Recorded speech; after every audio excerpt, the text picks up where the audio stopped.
Hey guys! Today we're diving into another truly horrifying case. If you want to support my channel, make sure to subscribe and stay active. It really helps me out. I'd be super grateful for that. Let's get started. In some countries, people sentenced to capital punishment can spend years or even decades waiting for their sentence to be carried out. This is because, throughout legal history, there have been numerous cases where someone was wrongfully convicted and it only came to light after the actual perpetrator was caught. By then, it was too late to reverse what had been done. To avoid irreversible errors, cases are often sent back for further investigation, and every such inmate has the right to exhaust all possible appeals. The case of David Camm is considered one of the most complicated and confusing in the legal history of the United States. He was accused of a violent act against his own family, his wife and their son and daughter, and sentenced to life in prison.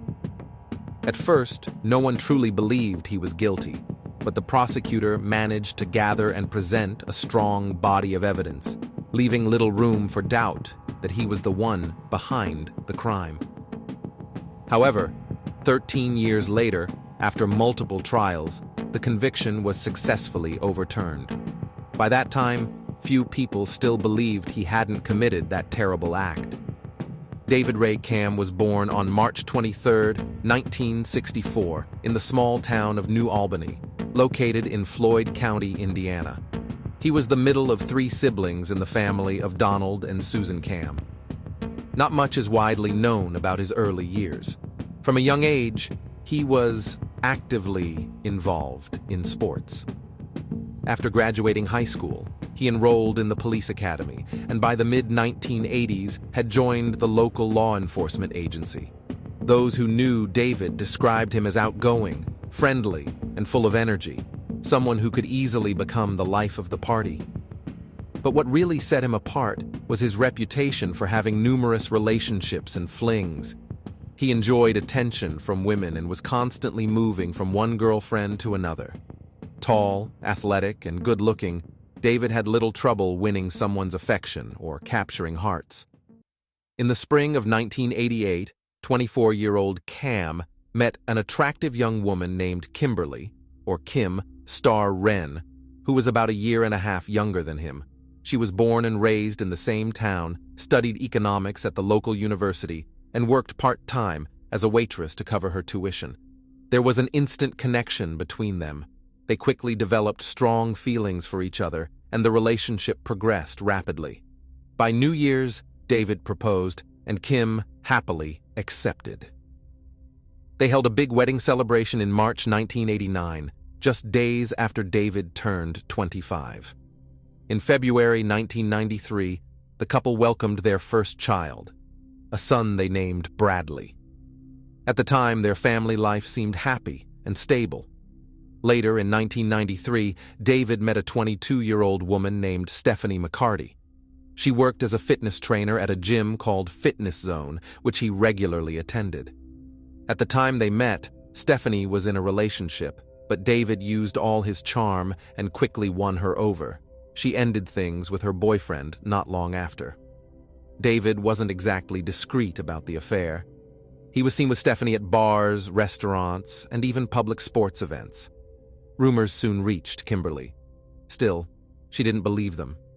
During that time, she rarely left home, as she was caring for their young son, who was often ill. She trusted David and believed his frequent absences were due to long work hours, just as he told her. When Kimberly's second pregnancy became known, Stephanie ended things with David, realizing he had no real intention of leaving his family. However, their separation lasted only a few weeks before they resumed the relationship. This time, they were even less cautious. New whispers reached Kimberly, and she decided to confront her husband directly. David didn't deny anything. In fact, he told Kimberly, who was 6 months pregnant at the time, that he was leaving her for Stephanie, saying he had been in love with the other woman for quite a while. That same evening, he packed up his belongings and left his pregnant wife and their young son to move in with his girlfriend. After that, he cut off all communication, showing no interest in how Kim or the family were doing. All members of the Cam and Ren families took Kimberly's side, supporting her as best they could and expressing strong disapproval of David's actions. Meanwhile, David seemed content with his new relationship and even filed for divorce, looking forward to a fresh start. He didn't visit the hospital or even call when, on February 28, 1995, Kimberly gave birth to their second child, a daughter they named Jill. However, just 6 weeks after Jill was born, Stephanie asked David to leave her apartment. She had grown tired of his jealous behavior and told him the relationship was over. She wanted him out as soon as possible. David packed his things and tried to move back in with his parents, but they refused to take him in as they disapproved of how he had treated his wife and son. After spending a few days in a motel and reflecting on his situation, David decided that his best option was to return to his family. He called Kimberly, apologized, and asked for another chance. She still had feelings for the father of her son and daughter, forgave him, and agreed to let him come back. Shortly after reuniting, the couple decided to build their dream home, where they could live happily with their children. They bought a plot of land in Georgetown, Floyd County, Indiana, near Kimberly's parents' house, and began construction. It took about 3 years to complete, and in the summer of 1998, the family celebrated moving into their new home. To those on the outside, David and Kimberly seemed like a happy couple. It looked like they had left their past troubles behind. David appeared to be spending most of his free time with their children, or at least that's what Kimberly believed. In reality, David hadn't changed. He just got better at hiding his behavior to avoid tension at home. Back in 1997, he had started a relationship with a woman named Michelle Voiles, but it ended after he and Kimberly moved into their new house in Georgetown. There, he soon met Lisa Korfhage, the girlfriend of a local firefighter, and once again had no trouble initiating a romantic connection. But that relationship ended too when Lisa got married and moved out of state with her husband. In 1999, David had a string of brief flings. One involved the wife of a friend and former colleague. He also had a short relationship with Tammy Rogers, who at the time was going through a difficult divorce and found comfort in David's attention.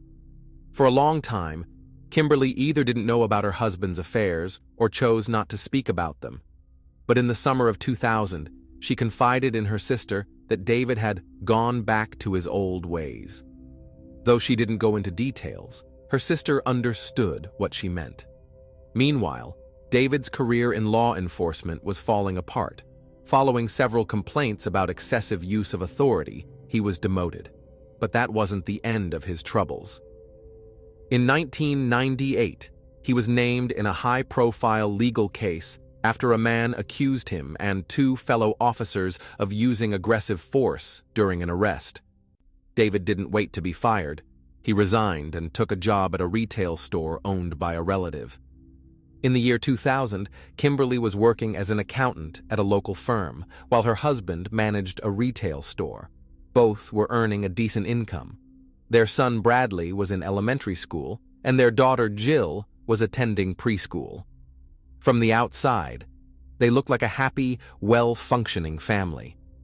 But everything suddenly fell apart on the evening of September 28, 2000. That day, Kim followed her usual routine. She made breakfast, dropped off the kids at their schools, and went to work. Around 4 p.m., she picked them up and took Jill to dance class and Bradley to swim practice. David had also worked a full day and returned home around 6 p.m. to change clothes before heading to a nearby sports complex to participate in a weekly amateur basketball game. David played in just the first match. He injured his wrist and spent the rest of the evening sitting in the stands until the tournament wrapped up around 9:30 p.m. After the game, he headed back home. He pulled into the driveway, got out of the car, and began opening the garage door, only to find something terrifying inside. In the dim light, he saw Kimberly lying motionless on the floor next to her vehicle. David rushed toward her and was horrified to realize she was no longer alive. Her hair and face were covered in blood, and a large dark stain had spread across the floor beneath her. Panicked, David began scanning the area for their son and daughter. That's when he saw them still inside the family SUV. 5-year-old Jill was seated in the back, still buckled in, with a severe injury to her head. 7-year-old Bradley, who had likely witnessed what happened to his mother and sister, had unbuckled his seatbelt and tried to climb into the rear cargo area, seemingly attempting to escape through the back. He was struck by a bullet mid-movement and was found hanging over the rear seat.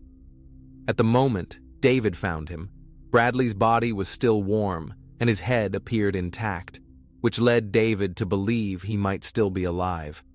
As he tried to pull him out of the SUV, he placed his knee on the center of the seat, which caused Jill's body to shift downward and brush against him. David placed his son on the garage floor and began performing CPR, desperately trying to revive him. But he quickly realized it was no use. Bradley was gone. In a panic, David dialed emergency services, shouting into the phone, begging for help. He was sobbing, stuttering, and pleading with the dispatcher to send someone immediately, saying his family was gone. First responders, including paramedics and officers, some of whom were David's former colleagues, arrived at the scene. They found him in shock, standing near the garage. The only thing he could tell them was that when he got home, he discovered his entire family had been taken from him. He had no idea who could have done such a thing. After the initial examination of the crime scene, investigators ruled out the theory of a failed robbery. There were no signs of forced entry, nothing had been stolen, and even Kim's purse, with her cash and credit cards, was left lying on the floor. The car hadn't been tampered with, either. The keys were still in the ignition. Each of the victims had been taken out with a single gunshot. Kimberly appeared to have been the first to lose her life. Her body was found next to the open front door of the vehicle. Jill was struck in the forehead, likely without even realizing what was happening. Bradley, who seemingly tried to escape, was hit in the shoulder. The bullet traveled through his body, damaging his spine, which led to his death. All 3 shots were fired at close range. The person responsible acted quickly, with cold precision and extreme aggression, leaving the victims with no chance of survival. Yet, except for the pool of blood beneath Kim's body, the scene was remarkably clean, almost as if someone had tidied up afterward. There was one particularly disturbing detail. Kimberly's pants and shoes had been removed, though there was no evidence of intimate aggression. Jill's clothing remained intact, but trauma was found in her private area. According to forensic experts, these injuries had likely been inflicted several hours before she died. In the garage, a sweatshirt was found with the word "backbone" written in marker on the tag. At first, no one paid attention to it, and it wasn't even collected as evidence. Another strange detail was that Kimberly's shoes, which had been removed, were neatly placed on the roof of her car. Additionally, a partial palm print belonging to an unknown individual was found on the car door. The identity behind that print remained unknown at the time. Since robbery was ruled out early on, detectives concluded that Kimberly and her son and daughter had been the intended targets from the start. David was the first person to find the scene and had no airtight alibi, so he quickly became the prime suspect in the crime and was arrested while investigators worked to determine the full story. Both Kimberly's and David's relatives were shocked by the arrest and stood by him, refusing to believe he could have committed such a violent act against his wife and children, especially involving anything of an intimate nature. However, the evidence and the circumstances were clearly not in his favor. During the first interviews, David was defensive and openly accused the officers of trying to pin the crime on him just to close the case quickly. But several neighbors came forward stating they had heard what sounded like gunshots while David's car was already parked in the driveway. His alibi couldn't be fully confirmed either. Although he had played in one basketball game and was supposedly seen afterward sitting in the stands and talking with people, no one could say with certainty that he had been there the entire time. Investigators believed it was possible for him to have quietly left, driven home, it was only a few minutes away, carried out the crime, and returned without being noticed. On October 1st, 2000, just hours after the funeral for Kimberly and the children, formal charges were brought against the grieving husband. He was accused of committing a horrific triple crime.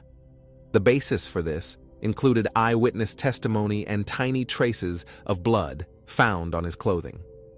A blood spatter expert concluded that the stains were high-velocity impact patterns, meaning they were created at the moment a shot was fired, and the person wearing the clothes had to be standing very close to the victims. David was also charged with aggressive conduct of an intimate nature toward his own daughter. He strongly denied everything. He insisted he never left the basketball court that evening, had nothing to do with the loss of his family, and had never harmed his daughter in any way. The case went to trial in January 2002. Prosecutors argued that David could have left the basketball game unnoticed, committed the crime, and returned without anyone realizing he was gone. During the game, he made a point of speaking with several people and drawing attention to himself, potentially to create an alibi. After returning home, they claimed, he cleaned up the scene before calling emergency services. Given his long history in law enforcement and frequent exposure to crime scenes, David knew how to cover tracks, hide evidence, and manipulate timelines. Prosecutors presented multiple motives. First, there was his ongoing affair. Allegedly, he wanted to get rid of his family to start a new life with a younger woman. Second, shortly before the tragedy, Kimberly had taken out a life insurance policy worth $500,000. That meant her passing would also provide him with financial freedom. Interestingly, 12 women who had been involved with David over the past few years testified during the trial. All of these affairs had taken place while he was still married to Kimberly, who had no idea about most of them. Kimberly's sister was stunned by this information and later shared that Kimberly had found out about David's most recent affair about a month before the tragedy, and it had deeply affected her. Another witness was Jill's dance instructor, who testified that the girl had frequently complained about discomfort in her lower abdomen and pelvic area. At the time, the instructor assumed Jill was simply being sensitive or fussy, but after learning about the forensic findings, she began to suspect that something far more serious had been happening, and that Jill had likely been experiencing recurring trauma she couldn't properly articulate. The most critical pieces of evidence were the microscopic blood particles found on David's clothing. According to the expert, these could only have landed there at the moment of the shooting. In addition, investigators later determined that the initial estimate for the time of death was incorrect. Kimberly and the children had actually lost their lives an hour earlier than originally believed. Notably, a phone call had been made from the Cam residence right around that time, suggesting that David was home when it happened. Later, during the hearings, the defense team was able to demonstrate that the phone call in question had actually been made an hour earlier, when David stopped by the house to change clothes before the game. The confusion stemmed from Indiana having 2 time zones. The Cam residence and the phone company's main office were located in different counties with a 1-hour time difference between them. The defense also introduced the sweatshirt found at the scene, which contained both unidentified male and female DNA. David's attorney requested that the DNA samples be submitted to CODIS, the FBI-managed national database. However, there were no immediate matches at that time. As for the blood traces on David's clothing and shoes, the defense called in an independent forensic expert who testified that such patterns could have occurred through contact with the victims' bodies. According to the expert, the blood likely came from Kimberly's hair when David checked to see if she was still alive, and from Jill's hair when her body slipped forward in the car. The most extensive bloodstains belonged to Bradley, whom David had picked up and attempted to resuscitate. Despite these arguments, the court found the defense's evidence unconvincing. In March 2002, David was found guilty on all charges and sentenced to life in prison, technically 195 years behind bars. In the summer of 2004, an appeals court overturned the original conviction. The ruling stated that David's numerous extramarital affairs should not have been used as evidence to prove his guilt. In addition, Cam's attorney insisted on a renewed DNA search through CODIS, and this time, a match came back. Surprisingly, it was discovered that the original DNA sample had never actually been tested, despite earlier claims from the prosecution that it had been properly analyzed. The matched DNA belonged to Charles Boney, a man with prior convictions for armed robbery, aggressive sexual offenses, and attempted abduction. He was nicknamed Backbone. Just weeks before the triple crime, he had been released on parole, and somehow his sweatshirt ended up at the scene. The female DNA found on the sweatshirt matched his girlfriend, Mala Singh Mattingly. Boney was arrested in August 2004. That's when it came to light that the lead prosecutor in David's first trial, Stan Faith, had previously served as Boney's attorney. When questioned about why the prosecution failed to identify Boney earlier, Faith denied any intentional wrongdoing and attributed the oversight to an error or system glitch. Boney gave a series of inconsistent statements regarding his involvement in what happened to Kimberly and her 2 children. Eventually, however, both he and his girlfriend, Mala, settled on the narrative that David Cam had contacted Boney to purchase a firearm. According to Boney, he agreed to help find a clean weapon, and upon bringing it to the house on the day of the exchange, accidentally witnessed the triple crime. Boney claimed that on September 28th, he and David had arranged to meet at the Cam residence. He said he brought the weapon wrapped in his sweatshirt, collected the payment, and was on his way out when the family's SUV pulled into the garage and 3 shots rang out. He said he ran back toward the noise and saw a horrific scene. The person responsible had allegedly gone inside to grab cleaning supplies. Afraid he'd be blamed, Boney panicked and tried to flee. As he did, he reportedly tripped over Kimberly's shoes, instinctively picked them up, and placed them on the roof of the car. Despite Boney's statement being filled with contradictions and inconsistencies, public opinion had already turned against David. Kimberly's parents remained convinced that their son-in-law was the one who had taken the lives of their daughter and grandchildren. Nevertheless, the case was reopened. Forensic tests confirmed that the partial palm print found on the vehicle belonged to Boney, and a polygraph test later indicated he was being deceptive. Charges against David were revised to include premeditated crimes committed in collaboration with another individual. Boney was labeled as an accomplice in the incident.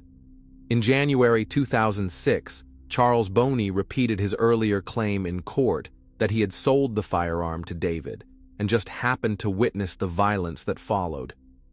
The jury didn't buy his version of events and found him guilty of a coordinated triple crime. He was sentenced to 225 years in prison. Meanwhile, David faced another trial. The prosecutor maintained that David had committed aggressive acts against his own daughter, followed by taking the lives of his entire family. He was sentenced to life in prison without the possibility of parole. David and his attorney appealed to the Indiana Supreme Court.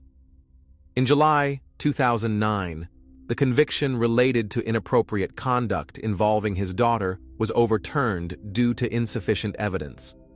The higher court also ordered a new trial, which began in February 2011, but was paused to appoint a new judge and prosecutor. David Cam's third trial commenced in the summer of 2013. The court ruled once again that his multiple extramarital affairs could not be considered valid motive for the crime.